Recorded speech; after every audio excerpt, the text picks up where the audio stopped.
Hello friends and welcome to Luffy Fiction. So in this video we will see what if Luffy collapsed the Water 7 across the universe. Let's begin the story founding of a family. Luffy, slow down, damn it, you're going to hurt yourself again. I'm not even trying, silly Ace, and I won't fall over, promise. Smack. OWW. The tears that threatened to spill from the speedster were accompanied by two sets of sighs. Luffy, come on, you're alright, it's just a graze. Refusing to move from her face down position, her fists clenched firmly as she shook in a mixture of annoyance, anger and pain. Sensing her unwillingness to move, Sabo took a seat on the large root from which he could be comfortable as well as be able to watch for any approaching figures. Ace, however, watched his younger sister squatting down by her head and started poking the side of her face. You jinxed yourself. Still too upset to respond, Luffy shook her head back and forth in disagreement, swiping her arm out in attempt to push him over. Hey, that wasn't very nice. Sabo rolled his eyes at the scene in front of him. These two were always at each other, and as the eldest, well, the presumed eldest, he was much too old to partake in such nonsense. Rising from his position, he looked up, searching for the closest branch that would support his weight. Finding a fairly solid limb, Sabo pulled himself onto it before resettling with his back pressed against the tree trunk. Ace sighed again as he looked over to Sabo before gazing back to Luffy. It was kinda his fault, he knew it, Sabo knew it, and well, Luffy probably knew it too, which was why he was currently being ignored. Luffy. Luffy. Luffy. The next swipe came to quickly managing to catch his legs and force him back onto his butt. Ace glared down at the still face-down girl but quickly saw the pointlessness as she couldn't even see it in order to acknowledge his irritation. Ace licked his lips in concentration as he tried to figure out a way to get Luffy to respond. Poking hadn't worked and neither had calling her name, but maybe. Don't even think about it, Ace. The deadpan call from Sabo dimmed the spark in his eyes as they continued to silently converse through raised eyebrows. Dropping his shoulders, Ace returned his gaze to Luffy. Luffy, I shouldn't have. I didn't mean, Frowning, Ace stopped speaking, unsure of how best to phrase what he meant. Affection had never been one of his strong suits, even with Luffy. Ace. Luffy. Move. The snap of a branch accompanied by approaching footsteps sparked Ace's movement into the nearby bushes. Luffy, however, remained stubbornly still. Luffy. Sabo hissed, desperate for her to move. Come on.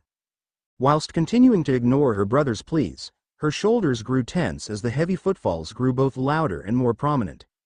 Well, what do we have here? A jovial voice sounded whilst the owner's eyes scanned the area, assessing the situation he had stumbled across. Are you okay? I'm not a doctor, but I'm sure I could clean up that nasty bit of blood you've got on your knee. Reaching down, the stranger's hand changed course, heading toward the discarded straw hat. Spinning it in his hands, he twirled it appreciatively. This is a nice hat, kid. Don't touch that, Luffy screeched as she swung determinedly at his lower body, unable to reach Shank's hat in the man's too tall grasp, all pain currently forgotten. Sabo winced as he watched Luffy's actions. This guy was huge, with what appeared to be dual-wielding swords by his sides. He doubted that even the three of them could take him on. Just give Luffy the hat back and go away, please don't hurt Luffy. Ace griped at his metal pipe tighter as the man's clasped around Luffy's small shoulder. We can take him, we can take him. Launching himself from his hiding place, he swung the rusted rod at the man's arm, unsuccessfully as the man dropped Luffy's hat to catch his swing. Following Ace's lead, Sabo slid to the ground, swiping Luffy's hat out of harm's way before pointing his similar rod at the man's face. Let her go. Unaffected by the presence of both Sabo and Ace, the man released a boisterous laugh before stepping back and raising his splayed hands in defense. Okay boys, don't get upset, I was only trying to help your friend. Sister, Luffy returned softly, slightly shaken from the events. My apologies, your sister, but you don't have to worry, I'm not going to hurt you. Would you like me to fix your knee? Pouting out her bottom lip with watery puppy eyes, Luffy nodded her head, meekly looking towards her older brothers. Sabo and Ace held another silent conversation before lowering their pipes and moving to a place where they could sit down. My name's Thatch, by the way. That's nice, we don't care. Ace. Don't be so rude. Whatever. Thatch chuckled as he returned his attention to Luffy as she stood awkwardly on one leg with the other slightly bent and hovering in the air. Can you sit? Luffy shuffled her foot, searching the ground for a way down without moving her leg. After a few half-bendings of her good knee, Luffy shook her head, not wanting any more pain than she was already in. I really can't fix this here without it hurting. The place I'm renting is just on the outskirts of town. If we go there I can fix this up, no problems. A low growl came from Ace's angry lips. Luffy, Sabo, ever the diplomat, studied Thatch's face, searching for any hint that they could be walking into a trap. Another round of sniffles forced Sabo into accepting, consequently dragging a highly reluctant Ace with him. Thatch gently picked up Luffy, making sure her knee didn't bang against his arm as he started along the forest towards the dump that separated them from the town. Stepping over the trash of the town's people, Thatch was brought out of his thoughts. Why do you live on the outside of town? Staring down at the young girl, his lips twitched in an amused smile. I'm a pirate, but I had some troubles out at sea and now I'm stuck here until I can find another crew to take me or I find a boat suitable for me to take. I'm going to be a pirate too. With a serious expression, Luffy looked intently at Thatch. But I'm not going to be on someone else's crew. I'm gonna be king of the pirates. And I'll have the world's best crew, but it'd be better if Ace and Sabo joined. Like I'd follow you, Luffy, you can't even swim. You're so mean to me, Ace. Ace just rolled his eyes as he kicked the metal tomato tin back to Sabo, not losing focus in their imaginary soccer game. Thatch's eyebrows furrowed in shock. You can't swim, Luffy? No. I ate the speed fruit and now I can't swim. Thatch motioned for Luffy to be silent as they slipped through the dump gates, quickly weaving their way into the back streets until Thatch came to a halt outside one of the many dirty and paint-cracked doors. The number 97 in wooden cutouts hung precariously on the door, the 9 appearing to have been at one stage a 6. Well, this is it, home sweet home. The small kitchen that the group entered had no table or chairs and only had a half-sized fridge, rust around the edges. Whilst the boys continued their observations of the fastest and most effective methods of escape in case something went wrong, Thatch smoothly lowered Luffy onto the bench. Sabo, if you go out that door and turn left you'll see the bathroom. In the cupboard above the sink I have the first aid kit, could you grab that for me whilst I clean out the dirt? Repeating the directions to himself, Sabo quietly followed Thatch's instructions to retrieve the kit. Not that Luffy would need anything more than a band-aid, she was such a girl sometimes. When he made it back into the room, Luffy was almost in tears despite Thatch's reassurances that it was just a little cut with some grazing. To Luffy it clearly felt more than a small loss of skin. Here's the kit. Aw, great, thank you, Sabo. Here we go, Luffy, we'll just put a band-aid on it and you'll be good as new. Choosing to ignore Luffy's very clear under-breath mutterings, Thatch finished patching up her knee, discarding the rubbish into a plastic bag hanging on one of the assorted doorknobs. All done. You're ready to go. Luffy's roaring stomach interrupted Thatch, causing a sheepish smile to rise on her face and a bout of laughter from Thatch. That's no good. I can't send you back home on an empty stomach. You guys want something for dinner? Meat, meat, meat. Luffy chanted eagerly, wanting to fill her empty belly and causing her older brothers further anguish. Shaking his head at the young girl's enthusiasm, Thatch made his way around the kitchen, pulling things out of random cupboards in order to prepare a much larger meal than he was used to making.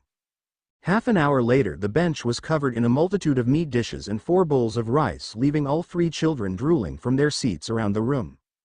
Transferring all the dishes to the floor, Thatch motioned for them to start whilst retrieving the remaining bowls. What he hadn't anticipated was for Luffy to be seemingly inhaling the food with her brothers keeping a similar pace.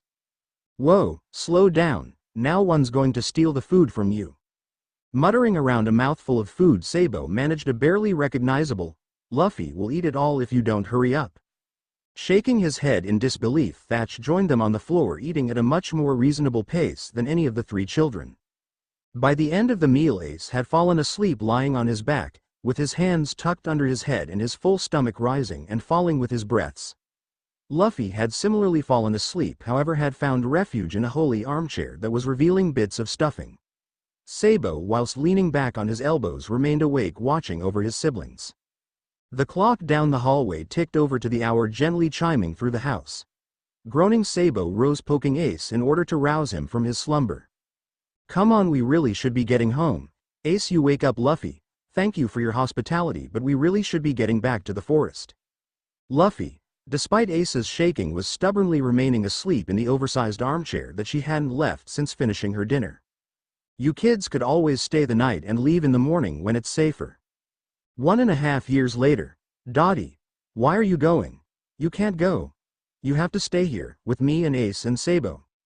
Exasperated, Thatch looked down to the slightly older, definitely less clumsy speedster currently clinging to his leg, refusing to let go despite him walking towards his new home.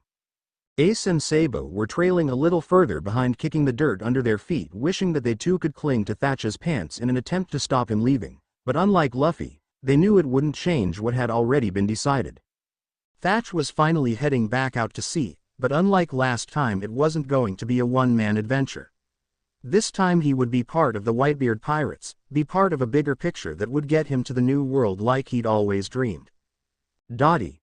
Tears cascaded down Luffy's face as they came to a halt at the end of the dock holding one of the Whitebeard's ships. Removing Luffy from his leg, he knelt down to her eye level and put a hand atop her hat-covered head. Just think of it this way: when you turn 17 you'll be ready to start your own adventures. Just remember, I expect a visit when you all make it to the new world. And Luffy, you now have a duty to see two people, not just Shanks, MK. Sniffling almost uncontrollably, she managed a MK in return before throwing herself into his arms for a last hug. This time her brothers followed her lead, pulling in tightly to the man who had been the closest thing any of them had ever had as a father. Removing himself gentle from the hug, he stepped back, swinging his body up onto the deck of the ship. He didn't look back to three children that had unexpectedly become his own. Traveling hat. Please don't go. Luffy, come on, you're being worse than when Dad left. What happens when I find him and he asks me how you are and I tell them that you're still the same whiny little sister I had 7 years ago? Sighing, Luffy detached herself from Ace, choosing to walk slightly in front just in case any loose tears found themselves on the move. I don't see how you expect me not to care. You're the only brother I have left, and I can't lose you too. Ace's previously excited facial expression dropped slightly at Luffy's admission. He didn't want to leave her alone, but they both knew that it would be impossible for them to sail together. They had different dreams and goals, and neither would relent to let the other be captain. This was for the best. Well, when you realize that you made a mistake by not joining my crew, I might, if I'm in a good mood, let you on. As the cleaner, of course. Why, you little. All fear for her brother's safety quickly disappeared, leaving only annoyance and a desire to rid herself of him faster. Glaring at Ace's cheeky smile, her lips twitched to a devilish smile, a plan formulating in her mind. Without a moment's hesitation, she swiped Ace's favorite and only orange hat from atop his head before sprinting towards the shore. Luffy. Luffy. Luffy, damn it. If you hurt my hat. Ace set off in a sprint after Luffy, with the knowledge that there was no chance of him successfully catching her if she didn't want to be. By the time he made it through the previously quiet town, Luffy had already fallen asleep leaning against the barrels opposite his new single-person ship, his hat ridiculously perched atop Luffy's own straw one. Shaking his head in amusement, Ace stole his hat back, knocking Luffy's head to the ground in the process. Hey, what was that for? Stealing my hat, obviously. Twisting it around in his hands, Ace studied the beads and two smiley faces, checking it over for any unintentional damage the road racer may have caused it. Did you ever actually thank Dad for it? Snapping out of his evaluation, Ace focused his attention on the beeped head of Luffy, currently positioned way too close to his personal bubble. What do you mean? Course I did, later, maybe. A sheepish Ace scratched the back of his head, adding thanking Thatch on his list of things to tell him when he found him. Pushing his hat over his hair, stuffing it low enough to not blow off in the breeze, Ace stepped off the dock into the boat, now eye level with Luffy. Well, I guess I'll see you in 3 years, huh? I guess so. Came the gentle reply of his usually over-energetic sister. Unsure of what else to say, Ace untied the last rope and pushed off from the splintering pier. Portgas d Ace, you better have a good reason why you are leaving before saying goodbye. Ace, surprised, not only by the fact that it was Makino yelling at him, but the force at which she was yelling at him was enough to almost sending him falling, as a breeze swung his sail right into him. You good for nothing rascal, we wanted to farewell you as well. The second voice belonged to the mayor, who had by now hobbled up to stand next to Miniko. Faces cracking into giant smiles, Ace laughed as the two waved manically from the shore, not caring if they were acting completely out of character. Lifting his arm to give a less enthusiastic wave back,